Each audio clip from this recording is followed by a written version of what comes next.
तो एक दिन परीक्षा के लिए पर्दा लगाया गया और बाहर बैठे श्री सूरदास जी, फिर पर्दा खोल लिया गया और कहा गया श्रृंगार हो गया, पद गाओ। उसके दो नेत्र और खुल सकते हैं, एक ज्ञान नेत्र और एक प्रेम नेत्र। ज्ञान नेत्र खुल गए तो बिना पढ़े सारे वेद कंठस्थ अपने आप जागृत हो जाते हैं। जब इनको देखा तो लगा इनको कैसे पता चले कि मैंने इनको देखा, तो भगवान की कृपा से आप एकांतिक में आ गए तो हम आपको बताए हमने आपको देखा। धनराज मीना जी, राधे राधे राधे। गुरुदेव भगवान आपके चरणों में कोटि कोटि प्रणाम। राधा वल्लभ शेरगंज। गुरुदेव भगवान, मैं आपका एकांतिक वार्तालाप सुनता हूँ, मैं देख नहीं सकता।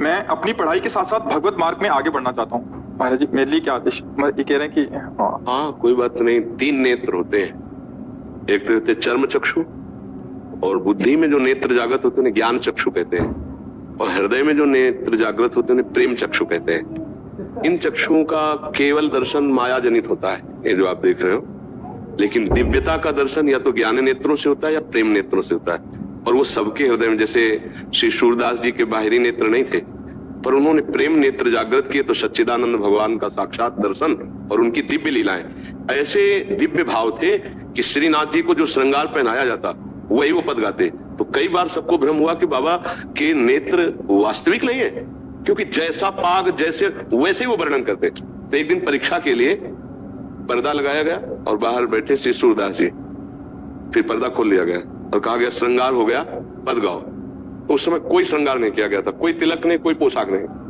बोले आज हरि देखे नंगम नंगा, सबके होश उड़ गए कि आज हरि को तो कोई पोशाकें ले धारण करवाई गई।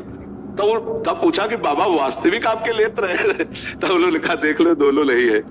तो हम ये कहना चाहते हैं कि जिसके बाहरी नेत्र नहीं है संसार के, तो ऐसा ना समझे, उसके दो नेत्र और खुल सकते हैं, एक ज्ञान नेत्र और एक प्रेम नेत्र। ज्ञान नेत्र खुल गए तो बिना पढ़े सारे वेद कंठस्थ अपने आप जागृत हो जाते हैं, वेदों का रहस्य प्रकाशित हो जाता है। नाम जब से जो राम राम नहीं बोल पाते थे, उन्होंने बड़ी सुंदर ग्रंथ रचना कर दी, मरा मरा मरा मरा जप के। अगर तुम नाम जप करो राधा राधा राधा, और कोई भी गंदी बात मन में चले उसको काटो भगवान के नाम से, फिर आप देखो आपके अंदर दिव्य ज्ञान का प्रकाश होने लगेगा, अध्यात्म शक्ति बढ़ने लगेगी। बिल्कुल निराश ना हो कि मेरे बाहरी नेत्र नहीं है तो मैं कुछ नहीं कर सकता, ऐसा नहीं है। दो नेत्र और हैं जिनको आप जागृत करो। ये नेत्र तो बहुत स्त्री पुरुष जड़ चैतन्य बुरा भला यही देखते हैं, और क्या देखते हैं। अच्छा हुआ कि भगवान के मार्ग की तरफ आपका झुकाव हो गया, नहीं तो मन में रहता कि मेरा जीवन तो सबसे गिरा हुआ जीवन है। नहीं, बिल्कुल नहीं है। आप नाम जप करके सबसे महान बन सकते हैं। कितने ऐसे, देखो बिल्व मंगल जी ने तो अपने नेत्रों को छोड़ ही दिया था, इसीलिए ये संसार देखते अब मैं कृष्ण को देखना चाहता हूँ। तो आपके ऊपर कृपा है, आप कोई ऐसा न सोचे कि मेरा भाग्य है कि मेरे बाहरी नेत्र नहीं। तुम अंदर के नेत्रों को प्रकाशित करो, नाम जप करो और अच्छे भाव रखो। भाव से ही दिव्यता आती है। जैसे बाजार में भाव से ही सामान की महिमा है, जिसका जितना भाव चढ़ा होगा बढ़ा होगा उतनी बढ़िया वो सामग्री मानी जाती रहे।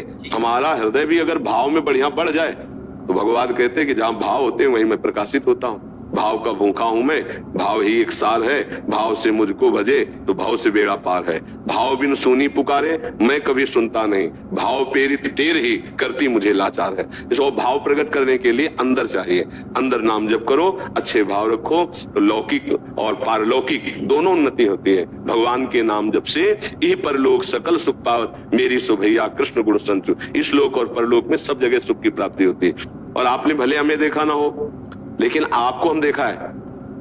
आप खड़े थे ना मार्ग में, जी। हाँ, अगर भीड़ ना होती तो मैं आपके पास आके राधे राधे बोलता कि आप ये मत सोचना कि आपने देखा नहीं, हम आपको देखा और आपसे राधे राधे किया। आप खड़े थे, रमण रेती में खड़े थे। हम हर व्यक्ति को एक दृष्टि देते हैं कि तुम रात्रि में आके खड़े हुए हो। जब इनको देखा तो लगा इनको कैसे पता चले कि मैंने इनको देखा। तो भगवान की कृपा से आप एकांतिक में आ गए तो हम आपको बताए हमने आपको देखा। आपने हमें देखा कि नहीं देखा? वो हमने आपको देखा तो बस आप समझ लो कि देखा। तो आप अपने सौभाग्य को सराहिए। वृंदावन में आए, आप ऐसे भाव से आए। लाखों में देखते सबको है, पहचान किसी की नहीं होती, लेकिन आपकी पहचान रखा, आपका भाव रख। हम अगर भीड़ ना होती तो हम आपके पास जाते। पहले तो हमने सोचा कि कोई माला अगर हमें मिली होती तो तुम्हें जरूर माला पहनाते, क्योंकि हमारी दृष्टि गई थी तो हमें लगा था कि आप हमें नहीं देख रहे लेकिन हम आपको देख रहे हैं। हे प्रभु, आप इस रूप में आए, आपका मैं स्वागत करता। तो आपने अवसर दिया, आप यहाँ आए, बड़ी कृपा आपके ऊपर। आप अंदर नाम जप कीजिए। अपने को कभी भी ऐसा मत मानिए कि मेरे बाहरी नेत्र नहीं तो मैं असमर्थ हूँ। नहीं, जो सर्वलोक महेश्वर है वो नाम जापक के साथ रहता है। अगर हम नाम जप रहे हैं तो भगवान हमारे साथ है, हम अकेले नहीं हैं ना। देखो कई लाख पदों के रचयिता हैं सूरदास जी, और एक भी अक्षर का कोई पढ़ाई लिखाई नहीं, कई लाख पद के रचयिता। ये है आध्यात्मिक नेत्र और आध्यात्मिक ज्ञान, कई लाख पद की रचना करने वाले महापुरुष। तो आप नाम जप कीजिएगा, ठीक है। सत्संग